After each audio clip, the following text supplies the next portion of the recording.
कुछ जगहें नक्शे में होती हैं, लेकिन दुनिया से छुपी रहती हैं। कुछ कहानियां सुनी जाती हैं, लेकिन कभी मानी नहीं जाती।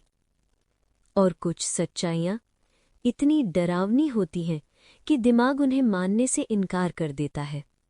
आज मैं तुम्हें एक ऐसी ही कहानी सुनाने जा रहा हूं, जो अगर तुमने अकेले सुनी तो आज रात नींद नहीं आएगी। धीरे। इस कहानी का गांव किसी शहर के पास नहीं, किसी रास्ते पर नहीं, बस जंगल के बीच छुपा हुआ है।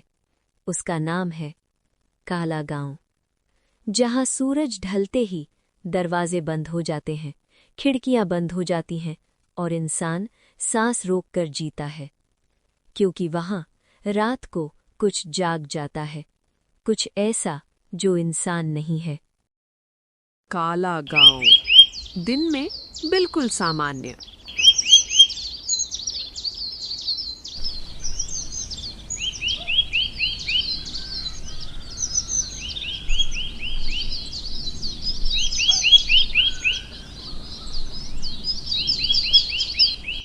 बच्चे खेलते हैं, औरतें काम करती हैं, मर्द खेतों में जाते हैं।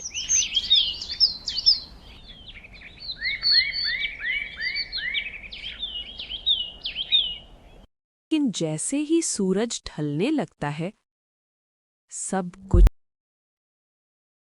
हवा ठंडी हो जाती है, पेड़ बिना हवा के हिलने लगते हैं, कुत्ते रोने लगते हैं और गलियां धीरे, बहुत धीरे अपने आप खाली हो जाती हैं। कोई बाहर नहीं निकलता, कोई किसी को आवाज नहीं देता, क्योंकि सब जानते हैं रात यहां अकेली नहीं आती। लोग कहते हैं जब अंधेरा गहराता है तो जंगल से एक परछाई निकलती है, धीरे, बहुत धीरे गांव की तरफ बढ़ती है। उसके कदमों की आवाज नहीं होती, लेकिन दिल उसकी आहट महसूस कर लेता है। सफेद साड़ी, खुले बाल, चेहरा नीचे झुका, वो लड़की जो सिर्फ रात में दिखती है। दिन में उस घर में ताला लगा रहता है जहां वो रहती है। कोई नहीं जानता वो कब आई, कोई नहीं जानता वो कब जाएगी। बस इतना जानते हैं, जो उसके पीछे गया वो कभी वापस नहीं आया। किसी का बेटा, किसी का पति, किसी का भाई, सब गायब। ना लाश, ना निशान, सिर्फ खून की गंध। गांव की बूढ़ी औरतें आज भी कहती हैं, रात को दरवाजा मत खोलना। शहर का लड़का, मोबाइल, हेडफोन और दुनिया से बेखबर। उसे हंसी आती थी भूत प्रेत की बातों पर। उसने सुना था इस गांव के बारे में और सोच लिया, चलो देखते हैं। वो काला गांव पहुंचा। शाम ढल रही थी। चारों तरफ खाली घर, बंद दरवाजे, टूटी खिड़कियां। सन्नाटा इतना कि अपनी सांस भी भारी लगने लगी। तभी उसे एक बूढ़ा आदमी दिखा, झुकी कमर, कांपते हाथ। बेटा, यहां से चले जाओ, सूरज ढल रहा है, यहां रुकना मौत है। अरे बाबा, आप भी डराते हो। ये सब कहानियां हैं। बेटा, वो आज भी भूखी है। रोहन हंसा और आगे बढ़ गया। बूढ़ा पीछे से देखता रह गया, जैसे आखिरी बार।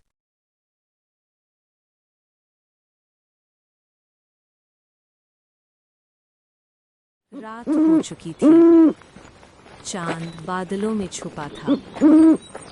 जंगल घना, अंधेरा, इतना अंधेरा कि हाथ सामने नहीं दिखे। रोहन चल रहा था, लेकिन उसे लग रहा था कोई उसके पीछे है। वो रुका, पीछे देखा, कुछ नहीं। फिर चला। फिर वही एहसास, जैसे कोई सांस ले रहा हो, जैसे कोई उसे देख रहा हो। उसका दिल तेज धड़कने लगा, पसीना माथे से बहने लगा। तभी उसे दिखी एक लड़की, सफेद साड़ी, खुले बाल, चेहरा नीचे। वो खड़ी थी, बिल्कुल शांत। रोहन की धड़कन रुक सी गई। एक्सक्यूज मी, इतनी रात को यहाँ?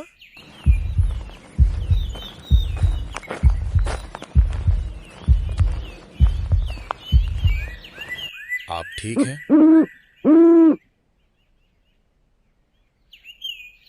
रोहन भागा पूरी ताकत से। पीछे से हंसी। वो गिरा, घुटना छिला, पीछे देखा। उसके पैर जमीन पर नहीं थे, वो हवा में तैर रही थी।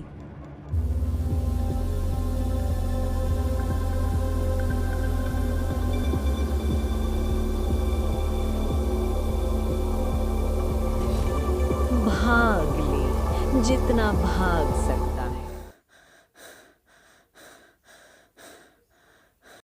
बचाओ, कोई है?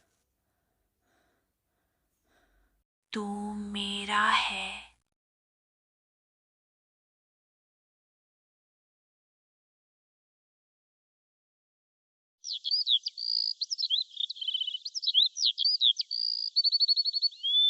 अगली सुबह वहां बस खून था और सन्नाटा।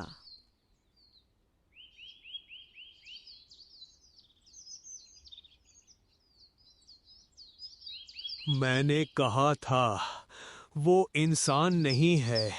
अगर तुम कभी रात में जंगल में किसी लड़की को अकेले चलते देखो तो रुकना मत, पीछे मुड़ना भी मत, क्योंकि हो सकता है वो तुम्हारा इंतजार कर रही हो।